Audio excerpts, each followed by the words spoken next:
Hello, ladies and gentlemen, and welcome again to Syriana Analysis. I'm your host, Kevork Almassian. Thank you very much for tuning in to today's live streaming. I appreciate you all, whether you're watching the stream on YouTube, on Rumble, and on Ganjin World. I'm very happy to have with me today Richard Solomon. He is a geopolitical analyst and writer. He's also an activist, philosopher, and president of the Tao Institute of Cognitive, Martial, and Spiritual Technology, currently metaphysical institution, and the author of Tao is Now. Later in this conversation, we will definitely speak about his book as well. So make sure to stay at the end of this conversation. You might get your free copy of the book as well. Richard, thank you so much for being today on Syriana Analysis. Thank you so much for having me. It's a really pleasure. Actually, I wanted to speak with you today about multiple things, one of which is, of course, the multipolarity, unipolarity, and the struggle of power that is happening nowadays in around the world, and basically nowadays between China and the United States. And I want to start with you with a theory that I read the other day by the Russian philosopher Alexander Dugin, who wrote on his X account that the globalists helped China in the 70s and the 80s in order to counter the Soviet Union, and they have given China the means, probably financial means or the push they needed in order to become an industrial powerhouse, which was aimed at countering the Soviet Union back then. But China has gone probably rogue, according to the American perspective, and now China is very close to, let's say, to become a superpower on the side of the United States, and this bothers, of course, Washington, D.C. I'm not here to say this is a positive thing or a negative thing. However, we're going to discuss this together, and I would like to hear your thoughts about this interesting theory that the globalists helped China in the 70s. This is the first time I hear about this. Yes. So let's present a little background to that. So in the early 1970s, Richard Nixon and Henry Kissinger reached out to China, Chairman Mao at the time. And so if you look at the deindustrialization of the United States and the outsourcing of manufacturing to China that really went into high gear in the 80s and 90s, it is logical that there had to be some planning to that. It didn't just happen overnight. So it's logical that they were already thinking about that. Let's look at the United States in context. Following World War II, Europe was in ruins. Really, the main manufacturer of the world was the United States. Whoops, sorry. Could you still hear me okay? Yes, we do hear you perfectly. Okay, sorry. No worries. So the post-World War II, America is the huge manufacturing base. And in the 50s and 60s, there is a rise in the standard of living of the American worker. Yes. And, so somebody who worked at a job in a warehouse or a bus driver could own a home, own a car, send their kids to school. And it was a single family income where the wife often usually stayed home. And so what the corporations were seeing, what big business and the banks, the financial sector was saying, wait a minute, we want to increase our profits. And how do we do that? Well, I'm not a Marxist. I think Marxism doesn't work, but Marx made some good analysis of end-stage capitalism. So they keep on outsourcing it, outsourcing labor, trying to reduce workers' wages. And that was the plan. So they wanted to create some more money, wealth transfer to the oligarchy, and they wanted to reduce the money they were spending on workers and so on. So they wanted to outsource labor to the cheaper wage base of China. They also wanted to turn the United States into a financialized entity. I call it a militarized, toxic financial instrument. So from manufacturing to financialization. Yes. So don't produce more of a parasitic usury-based system as opposed to value production. So the Chinese, they were struggling because Marxism really doesn't work that well. So they were saying, yeah, let's do this. We'll accept this offer. We'll become this integrated Chimerica. We will become the manufacturer and we will buy America's debt. Yes. So we'll have this back and forth relationship, and for a while it worked.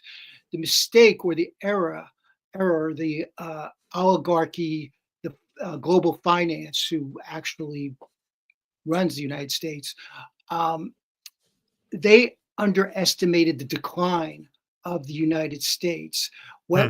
Once you outsourced all this manufacturing, once you started reducing, killing the middle class, the empire started to collapse quicker. Now, my I surmise the long game goal of global finance was to hollow out the United States, and once it reached a point of no return, it would jump ship to China. So Hmm. in 1913, the Federal Reserve Act, international bankers came in and took over the United States economic system. It was no Yes. longer a sovereign national economic system. It was outsourced to these bankers, these international bankers. And so the international bankers said, well, when we turned America to this financialized instrument, toxic instrument with guns, when it eventually crashes, we'll jump ship to China. Yes. Fortunately for the international bankers, China is not the ruling class of China is not so willing to stab their co-nationals in the back, like with what happened with the Anglo and European aristocracy, who kind of went into partnership with this global finance system and destroyed their middle class, their working class. And so they are not going to, they do not want these international bankers to come in and take over their economy, do a 1913 Federal Reserve version, in China. And so this has caused some conflict. Hmm. And they, if this, what's going to determine how far this conflict goes is how much China lets in the international bankers. Yes. And if you notice, going back to the 70s when this first started with Kissinger and the globalists, that was also this, Nixon also created the petrodollar. So that was going to be part of this American militarized US empire, militarized financial toxic instrument that would benefit Wall Street, benefit the oligarchy, the multinationals, but was devastating to the American worker, to the American middle class. And as you see, wages are going down for the middle Yes. class, for the working class. Quality of life is going down. The People are value having of to work. dollar, Yeah. the And the value of the value of the dollar, dollar. basically. Yeah. Yeah. I So mean, I would agree. I would agree that the globalists did start that, but I think they miscalculated China's ultimate, um, thoughts on it, so to speak. yeah. So there was an intention behind it. Let's say they miscalculated it. Today is a China in a completely different place. Right. And China is receiving, or the US is trying to hit the Chinese through the tariffs, right? And Sure. how do you see this Trump's policy? I mean, there is a stark difference, let's say, between the opinion of the experts. I have seen opinions from let's say, from opposite opinions, and all sides, when you read their arguments, they're all making sense in some way or another. One side, the American or pro MAGA crowd and the economists there are being very detrimental, and they're saying that this is going to work. And the side who are on the Chinese side, let's say, they're saying it's not going to work. I see from my perspective that there is ideological bias, so wishful thinking from both sides. One side wants for the tariffs to work, and the other side doesn't want for the tariffs to work. Where do you stand on this? Do you see this as a trade war against China to contain the Chinese, let's say, growth, or it has a different agenda behind it? Well, first, let me state I'm not an economist, but I'm going to look at this from a practical standpoint. Yes. So personally, I think self-sufficiency is good. I mean, I think trade is great, but I think a nation state ideally should be an autarky as much as possible. They should produce their own energy, their own weapon systems, their own agricultural products. So if something happens, at least you're Mhm. not going to go into starvation or some catastrophic depression. Uh, I do not think the tariffs will work just from a practical standpoint, if they wanted this to work, would start rebuilding its manufacturing. They outsourced the manufacturing. So if you're going to create this domestic fortress, you have to have the capabilities of producing your own internal products, Yes. and America is it's not an export country, it's an import country because of this financialization, this outsourcing of manufacturing that Wall Street did. And now they're trying to pull it back. They're trying to save this. But you also need an educated citizenry. And what is Trump doing? He's dismantling the Department of Education. Since Bush, No Child Left Behind, Obama, they've been dumbing down the American public. And they've been destroying the educational system because they want more compliant population. You want to, they go back to Nietzsche, they want a herd population. Yes. And so in doing this, now they have to import these H-1B visa holders from other countries to do the Yes. technology because they've made the American population, the legacy American population, they destroyed the educational system. So if you were going to become an autarky or a self-sufficient nation, you would build the educational system.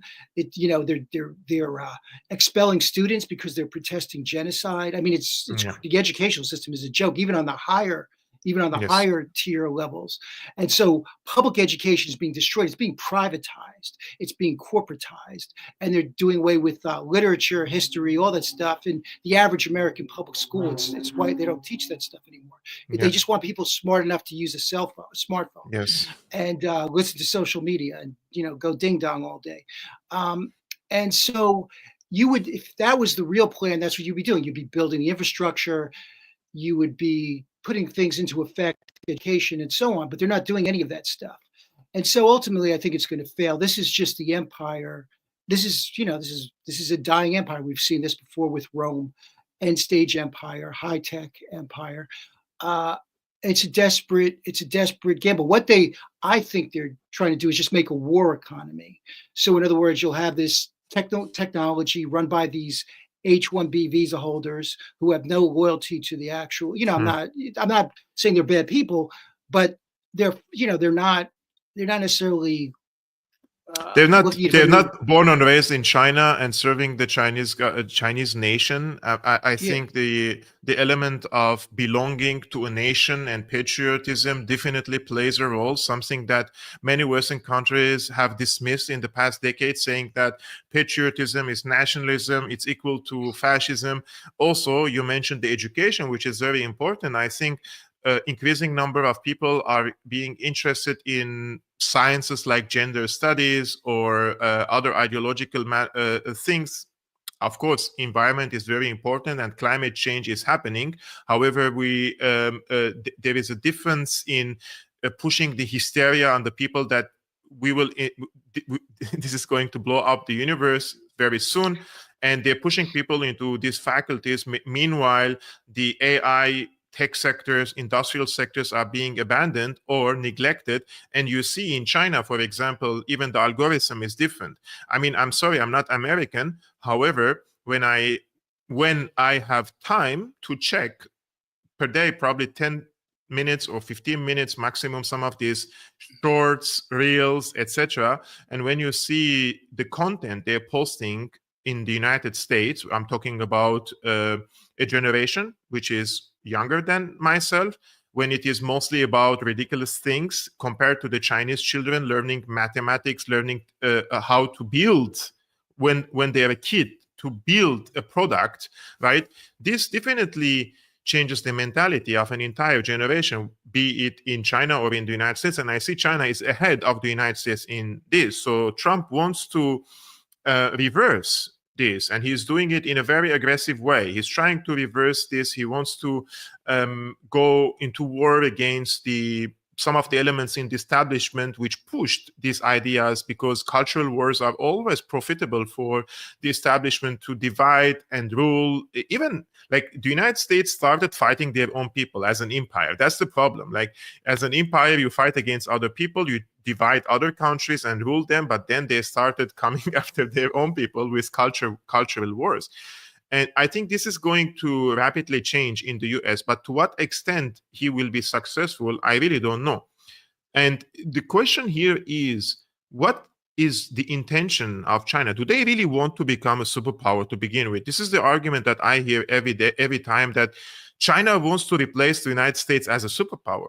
But we haven't really asked the Chinese if they want to do that. Are they even interested to play a role of a superpower police of the world? Because look, China has become very strong and influential economically, financially. They have invested in many countries. They have gained leverage over politicians, over the energy sector, over the trade routes, etc. But they're not really trying to influence the politics of these countries.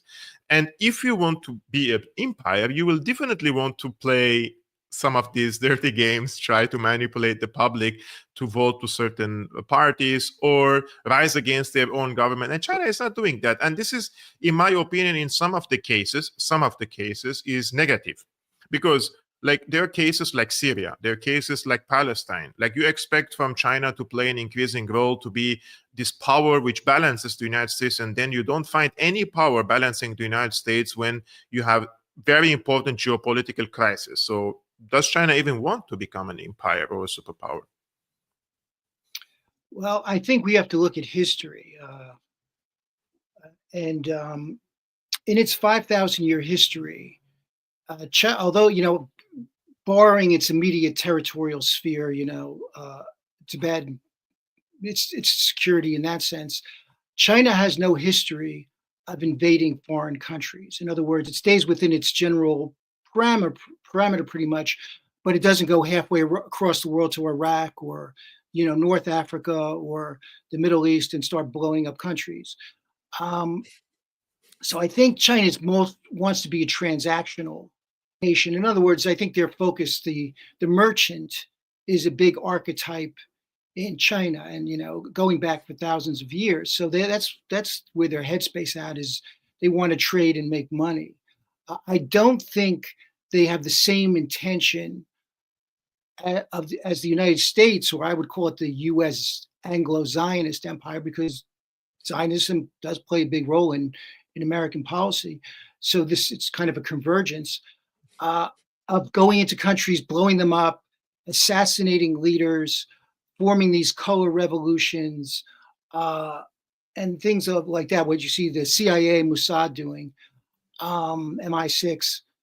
So I think they don't want to be. They're smart enough not to want to be a global overreach empire. I think what they would like to be is a primary global influencer, where they'll be the leaders in technology and space exploration, things of that nature, robotics, AI, and benefits financially. The United States, when it goes into a country, it wants to get into the people's DNA. It wants to change their cultures, their values, their customs. It's a more invasive and destructive form of globalization. Now, as far as what I guess you would say, what I would hope is China does not become a technocracy or just a transactional technocracy, buy, sell. What I'm hoping is China maintains its cultural or cognitive spiritual roots of Confucianism and Taoism, where while you have this technology, you also have this counterweight of cultural and spiritual foundation. Because if you just go, like if you look at China, what came first? They had a long history of having this. Sorry, I have a loud neighborhood. If you hear anything, yeah, they have this history of all the Taoism, Confucianism. But when Marxism came in, that is a purely materialistic ideology. So people like the Tao scholars were persecuted and stuff. So there was that, and then they're going to this hyper capitalism, which is also a materialist ideology. It's all about making money, buy, sell, commoditization. And it's commoditization to the extreme of commoditizing everything from the grain of sand to a hummingbird to every drop of water to every molecule of oxygen on the planet. And that's where the West, they're going into that. So I'm hoping, and that's what I push for, is China maintains its Confucian Taoist foundation, and then combining that with the technology, and then it could do its trade thing. So I don't think they want to be an empire like America, the U.S. Anglo-Zionist empire, but I do think they want to be a world leader in technology and trade. Yeah, so one of the elements of your argument is spiritually China is different from the United States, and the philosophical foundations, let's say, of the Chinese people individually and collectively is different from the West or the collective West in this case, and I agree on that. However, the critics of China also say that China has built an enormous tech sector and they are sucking the data, let's say, whether in China or across the globe, because they have similar technologies of the US and even more advanced. They have very, let's say, sophisticated surveillance system in China. They have followed all this COVID hysteria. They have put lockdowns. They have put drones following the people lockdowns. So some people say this is also dystopian, and it's not like China is going to go into this black hole of dystopianism. However, it has the capacity to do it, and only having the capacity to do it is a danger itself, because a government change could happen, a leadership change could happen, somebody could come who is more radical, let's say, than Xi Jinping, and then the entire world could be affected by the Chinese tech strength in this case, if you know what I mean. Like, people are always, I receive, most of the people who follow Syriana Analysis are Americans, by the way. And, in the United States, there is a big concern about China. And people are asking this question: what happens if China one day steps in and tries to play a bigger role on the international scene? How the world would look like with a country that has this enormous industrial and technological might?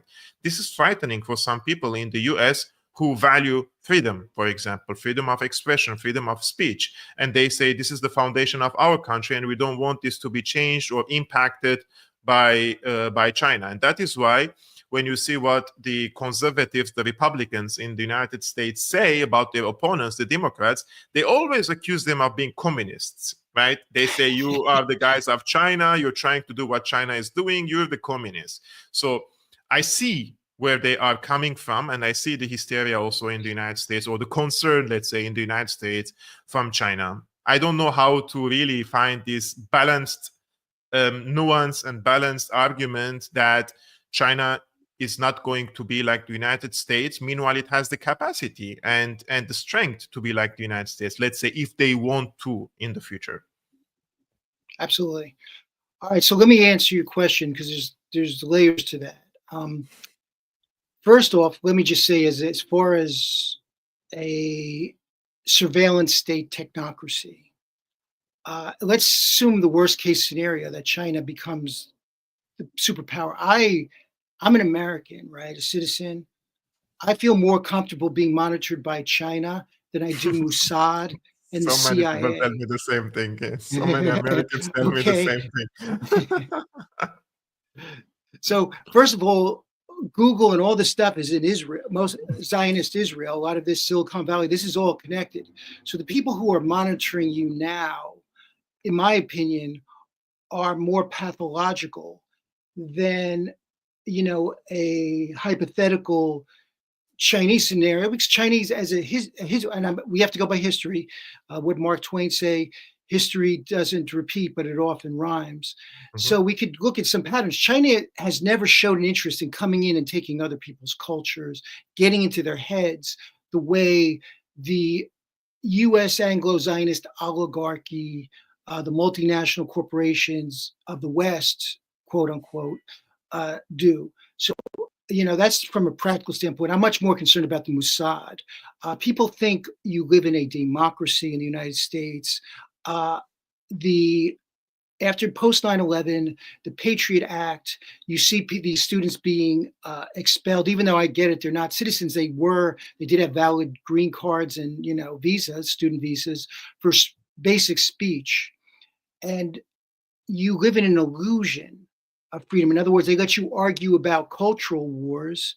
There's certain things you could talk about, but as far as the core financialization, as far as the predatory military policies, as far as your freedoms, as far as your Bill of the Bill of Rights, no, you get an illusion. There is no Democratic Party. There is no Republican Party. There is a uniparty controlled by these foreign lobbies, multinational corporations, global finance, and an oligarchy. This is all an illusion.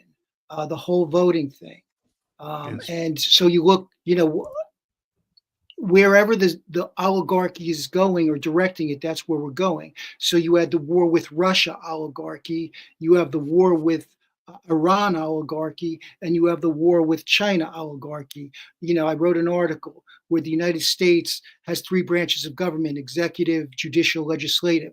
Well, in reality, the real branches of government are war with Iran, Zionist oligarchy, war with Russia, Zionist oligarchy, war with China, Zionist oligarchy. I'm not saying the oligarchy is all Zionist, but right now, at this point in time, the Zionist faction of the oligarchy is the dominant guide stone. That's the navigator.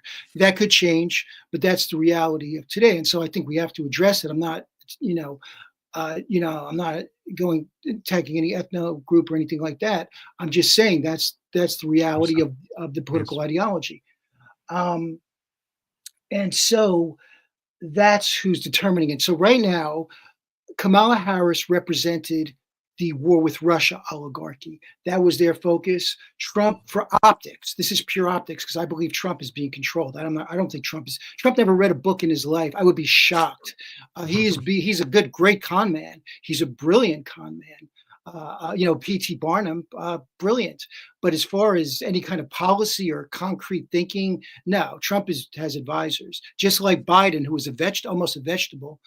It doesn't matter who the president is. They could put a chimpanzee, they could put a paper mache doll. It doesn't matter. So I know I kind of maybe one of Elon Musk's robots will replace the president. Yeah, you can have a computer generated AI. They probably will.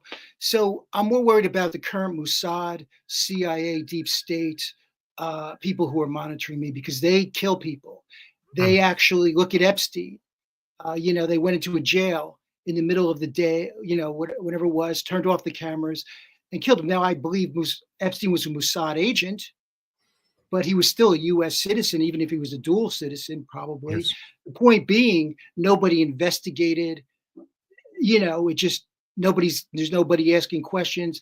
That the deep state and Mossad of this kind of power is frightening. I'm not worried about China. I'm worried about this government, or quote unquote government right here. So from your description, the U.S., whether let's say the deep state, the globalists, the neocons, or the Zionists, they have still an enormous power.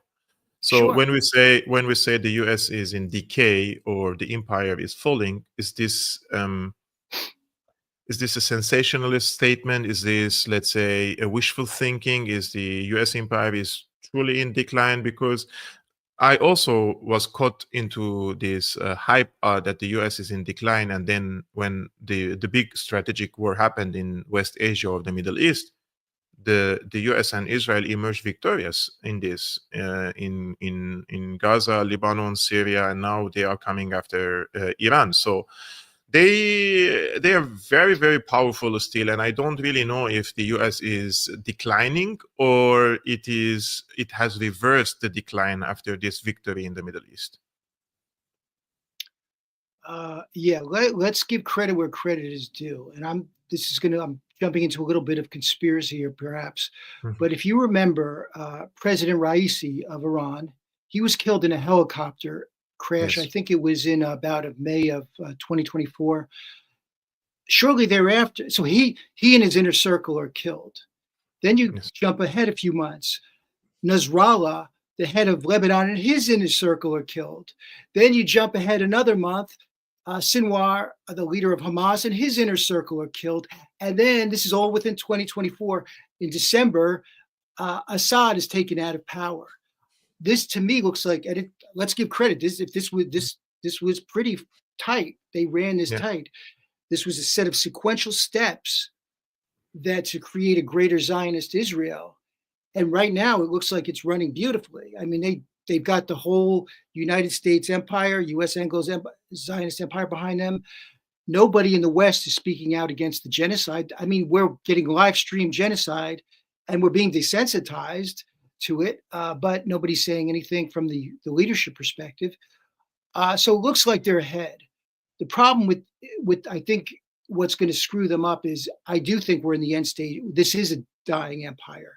I think once an empire reaches a level of pathology, of corruption, where it is so predatory towards its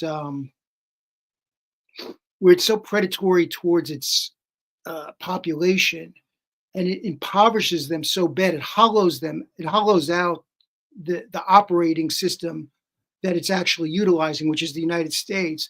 It hollows it out so bad, the infrastructure, the educational system, just the society, these general interactions, it becomes so hollowed out, it does start to collapse. So on the one hand, they're trying to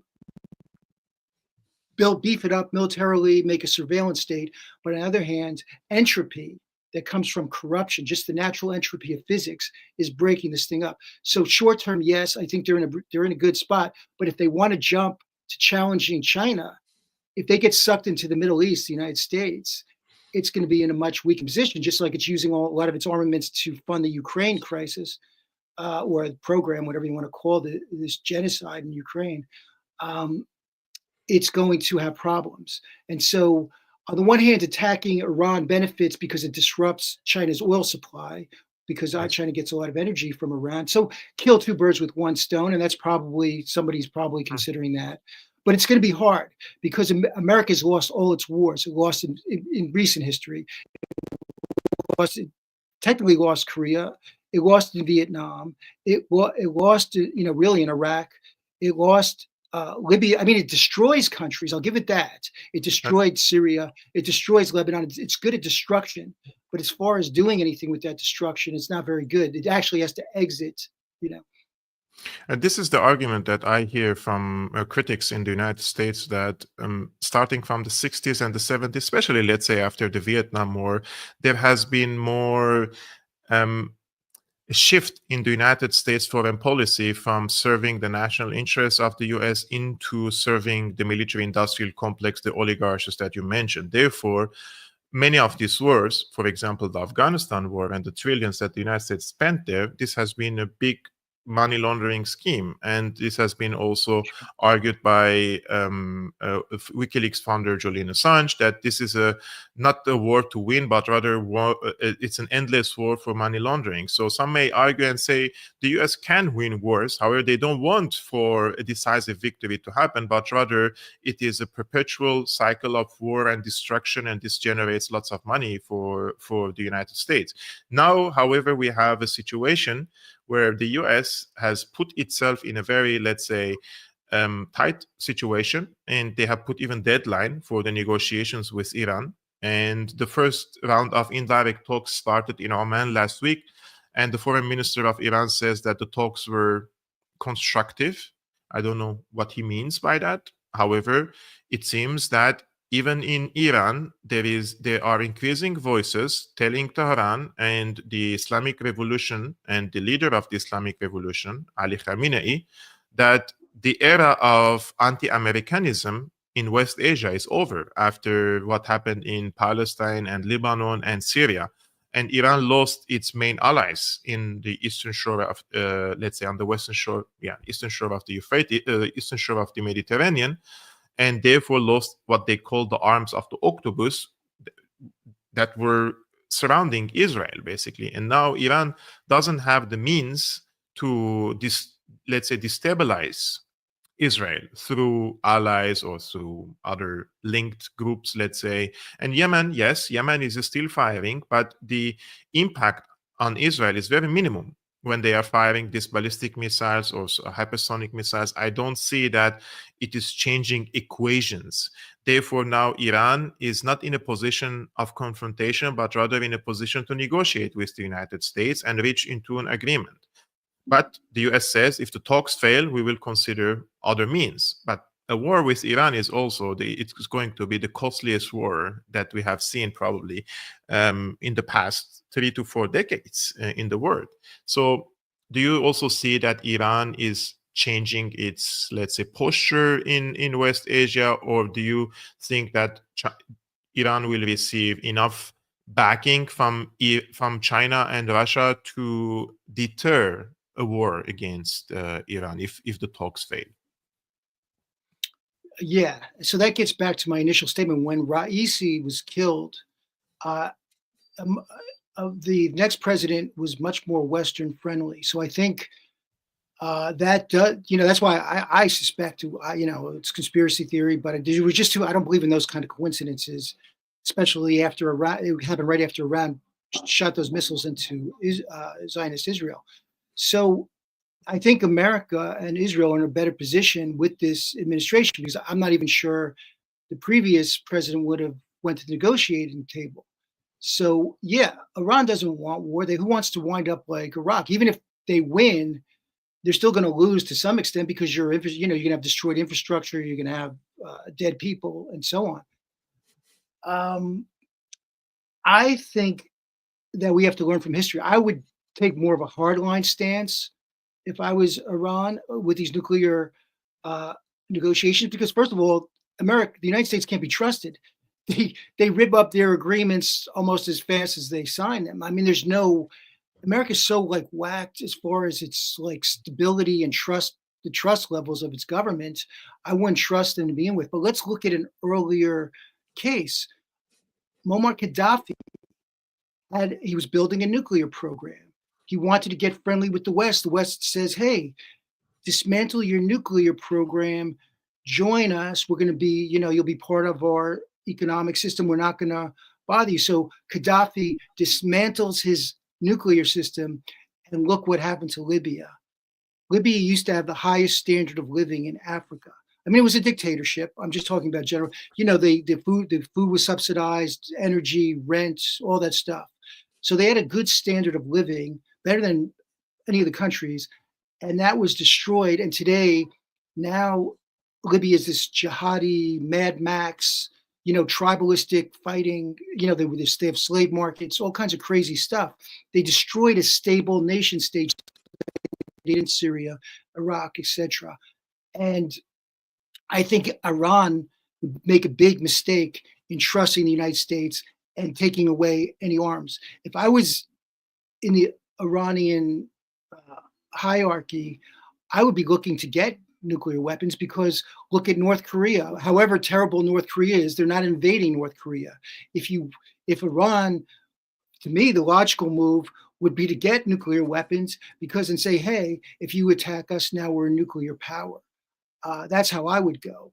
That to me, that's the pragmatic sense. But this could also open a Pandora box, my friend, right? Like in the Middle East now, Saudi Arabia wants to have nuclear, and all these Sunni Shia problems in the Middle East. And if Saudi Arabia also acquires nuclear weapons, probably with the help of the United States, then we could have a nuclear Armageddon in the region, and this time between Saudi Arabia and Iran. So it's a really tricky situation. I totally understand your point. And even when the Israelis say we want the Libyan formula for Iran, it's like, what is the Libyan formula? When Libya destroyed its alleged WMDs, 1 decade later, they killed him. It's like they raped him and they killed him. So you're literally saying the Libyan style, okay, we destroy your nuclear facilities and in 10 years we kill you. Like, it's not going to happen, in my opinion. But also Iran developing nukes. That's why I think Iran says, if we are attacked first, then we will build our nukes. I think that's the approach at the current moment for Iran, to build a nuke if they were attacked. So it's always the situation, no war and no peace. And I truly don't know if this is going to really sustain in the next weeks or months. I see that the US wants to find a solution for this. Whether it's either going to be a compromise or it's going to be war. I don't see that this situation of 40 years of I don't fight you, you don't fight me, it's not peace, it's not war, it's not going to continue in the region. Well, I think there's some, right. You would think like logic would prevail. I think first of all, Zionist Israel has reported to have 200 nuclear weapons. So you already have a genocidal regime with nuclear weapons. And so I always look at it like if I'm going to go to a gunfight, I want a gun too. That's just that's my thinking. But you're right. The more countries that have nuclear weapons, the higher the chance of exchange. I mean, we're living in interesting times, as the Chinese say. There's really no good answer. I think the United States is an insane empire. I mean, there's certain logic to it as far as wealth transfer and supporting its oligarchy. But I think as far as the global welfare of humanity, it's like, it's definitely putting it on a downward trajectory. Yeah, maybe denuclearization of the entire region would be the best solution. Like if that would be both the best. denuclearize, yeah. But is Zionist Israel going to give up its nuclear weapons? No, they That's haven't the even problem. said they have nukes. Yeah, so right, until you even acknowledge it. And that gets me back to what you said, all these alliances with Hezbollah. Iran recognizes this. Zionist Israel did a pretty knockout job, with these countries, Syria and so on. What will save Iran? What will save China? What will save Russia? What will save the BRICS is a triad alliance between Russia, China, and Iran, and they're trying to weaken it. And that's what China is going to have to realize if it wants to, and Russia and Iran, if they don't want to be divided and conquered, that is the alliance, because all three of these countries have excellent weapon systems. They have a very intelligent, educated, STEM class. They're formidable as a triad. If they separate too much, it could be a divide and conquer situation. So I think ultimately that's the core. Whether they go that route or not, I can't say. I'm not in charge. That's where if I was running those countries, I would keep that relationship very solid, because that is what will kind of deter the United States. And this is something also I just want to mention. Like in Syria, for example, Syrians bought the S-300 systems from Russia, and they were delivered for a few months, and then they took them back to Crimea. There were so many weapon systems that Syria bought, Russia never delivered them. The same goes with China.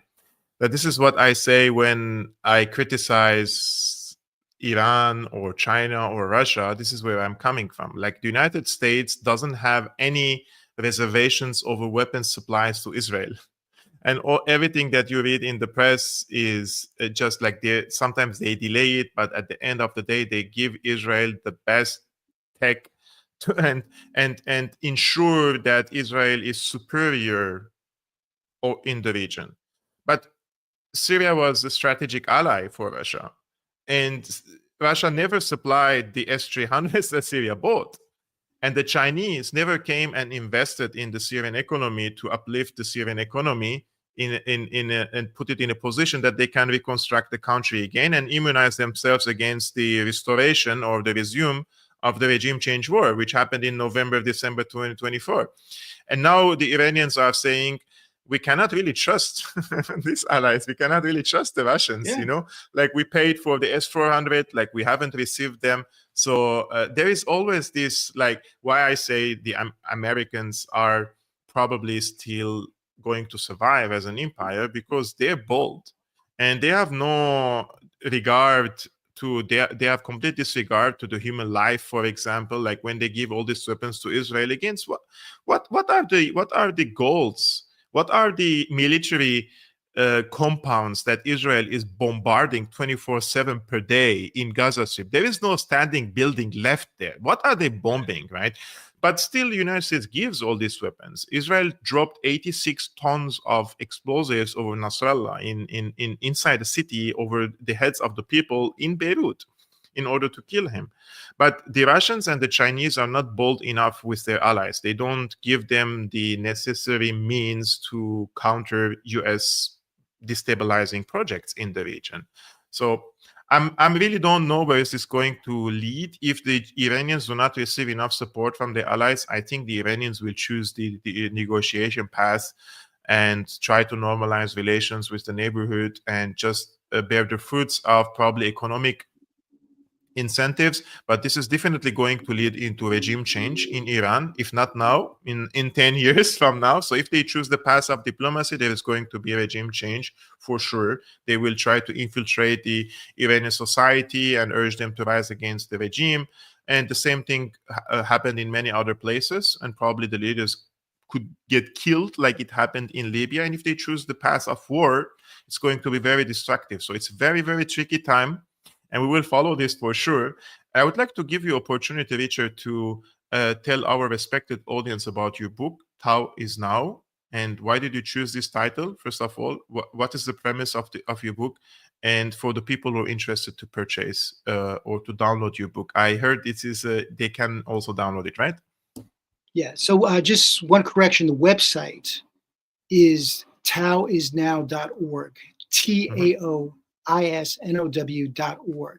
The book is forget itself. It's the Tao Guidebook to Navigating the Satanic Matrix. And my basic premise is that the French philosopher Jean Baudrillard said we would enter a time in high-tech end-stage empire where everything would become a simulation or a simulation of a simulation. So we don't have democracy anymore in America. We have a simulation of democracy or governance. Everything is becoming a simulation. Nothing, the authentic, the real is being destroyed. And so you have AI, you have, you have AI bots on comment section. You don't know what's real and what's not real. AI fake video. Did that just happen or did it not? And so Baudrillard posited the hardest thing when we enter this high-tech simulacra and simulation would be discerning real from unreal. If everything we're hearing from the media is a lie, or maybe it's part truths or obfuscations, we don't know what's real. So using the Tao help, from my viewpoint, and I've looked at various systems, helps you navigate this system of illusion, this unreality or simulation, or as I term it, the satanic matrix. And it's satanic because the people running this program are not good people. They are very Malthusian. They have very bad intentions. And you talk about American empire collapsing. It's not going to collapse from its external enemies. When United States finally collapses, it'll collapse internally because it's been so hollowed out by these predatory entities. And you, wow, like I said, you can get it for free. The book is free. So go to Tao is Now. Look, guys, it's download free ebook here. As you can see, there is the website is scrolling under the screen. taoisnow.org. You can check it. There is also the link is in the description below. I think it would be interesting to download and take a look and see if you're interested in the content. And Richard has put for sure lots of effort in this. So we have to thank him first for the book and for coming to Syriana Analysis. And I'm happy to receive your email, Richard, and the proposal that you made. It was a very interesting discussion. I'd like to have chit and chat with people. I like to bring other opinions to this show. Yes, we are here, alternative media. But I like to also, I had the feeling that in the past few months, we have become the new mainstream media. So we're repeating the same things like the mainstream media, but the opposite. So I want to have different opinions from yourself. And then I bring some of the opposing opinions, try to have a chit chat with the people. So sometimes the people misunderstand my intentions and they're like, you're bringing Zionist talking points into the discussion. Well, it's everywhere. Like you go on X, you see Zionists, you see neocons, you see alternative, you see mainstream, you see everything. So I think this battle of ideas is very important. That's why I really value freedom of speech. And that's why I invite people like yourself to share your opinion and it's very valuable for the people to navigate through what you said and try to understand the premise of the argument and connect the dots. This is the reason why I do this type of conversations. Guys, you have mainstream press, you have alternative press, you have other types of people writing different things. Don't let anyone tell you what is right and what is wrong. Like read, listen, make up your mind, try to connect the dots. You can see there's so much sequences of events happened, and there are repetition of some of these events. And we're here just trying to cheat for a chat with you and bring you some educational content. Richard, thank you so much again for coming to Syriana Analysis. I really like this conversation with you. I enjoyed it as well, and thank you for building a platform that can house different ideas. I think that's very important, that we continue to investigate all sides of everything. So thank you very much for having me. I really enjoyed speaking to you. With pleasure. Guys, speaking of platform, we are less than 2,000 subscriptions away to hit the 100K. So if you're watching this and you're not subscribed, I truly appreciate it if you subscribe.